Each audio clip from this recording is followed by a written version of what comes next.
je nevaren za demokracijo, za predstavniško demokracijo. Zakaj? Zato, ker v osnovi problemov družbeno-ekonomskih političnih ne rešuje, temveč te probleme samo prikriva. Drugi razlog je ta, da gradi na množici, na ljudstvu, kot na enoti političnega upravljanja, kar je pravzaprav bolj formula za avtoritarni sistem kot za demokracijo. In ne nazadnje, populizmi težijo k razkrajanju predstavniških institucij.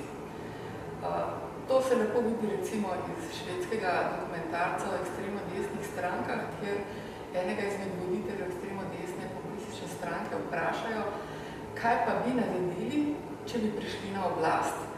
In takoj odgovori, seveda, najprej bi pozaprli sedanje politike, prepovedali bi ostale stranke, razen svoje seveda, razpustili bi parlament, potem začeli izvajati politike, javne politike po svoji meri.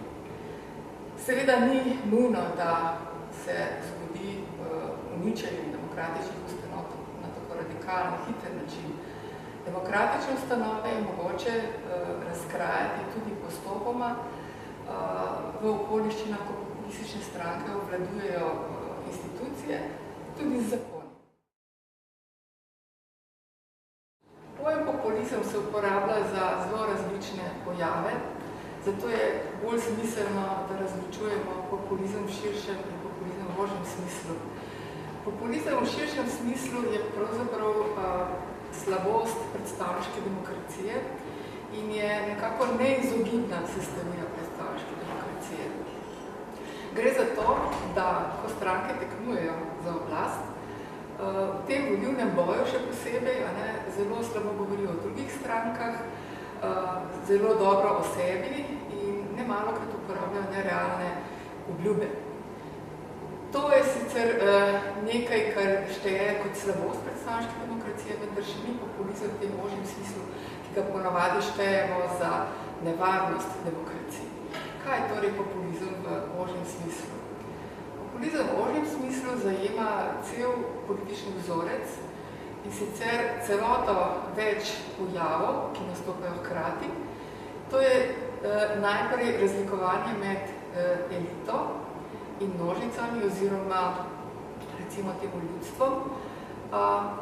Obe ti dve enoti si nekako stopata v konflikt, medtem ko je elita predstavljena kot skorumpirana, slaba, ki jo je treba zamenjati, je ljudstvo ponavadi razumljeno kot čisto, kot enota, ki si zasluži boljše elite. Naslednja značilnost je karizmatični voditelj. Gre za voditelja, ki neposredno komunicira z javnostjo, pa tudi v veliki meri s svojim članstvom in zato tudi te stranke ne trpijo zelo razdelane notranje strukture, notranje demokracije. Glede vsebine pa je značilno, da populizmi ponavadi usmerijo svojo pozornost nekatere družbene manjšine, ki jih označijo za nevarne. To je torej osnovni vzorec populizma v tem ožjem smislu, v negativnem smislu ponavadi, ni pa to celotna informacija vseh populizmov. Populizem ni eden, populizmov je več, skupno imajo tisto osnovno jedro, ki sem ga prej omenila, sicer pa v različnih zgodovinskih kontekstih in različnih nacionalnih kontekstih pridobiva zelo različne oblike, tudi se združuje z različnimi ideologijami. Tako, naprimer, iz zgodovine poznamo agrarne populizme, poznamo pa tudi raznolike populizme na ideološkem kotinumu levo-desno, se pravi od skrajno levih do skrajno desnih, v zadnjem času se govori celo o sredinskih populizmih. Tisto, kar je mogoče specifično za Evropsko unijo, je to, da populizmi niso zgolj kritični do nacionalnih elit, ampak so zelo kritični tudi do Evropske unije kot elitističnega projekta, ki kot enota pravzaprav doživlja zelo globoko krizo legitimnosti. Da populizmi danes zapolnjujejo vrzel ki nastaja zaradi slabosti predstavniške demokracije in tudi zaradi vrzeli, institucionalne vrzeli v globalnem kontekstu, kajti mnoge sedanje družbeno-ekonomske in politične probleme ni mogoče reševati v nacionalnem okviru, temveč samo globalno.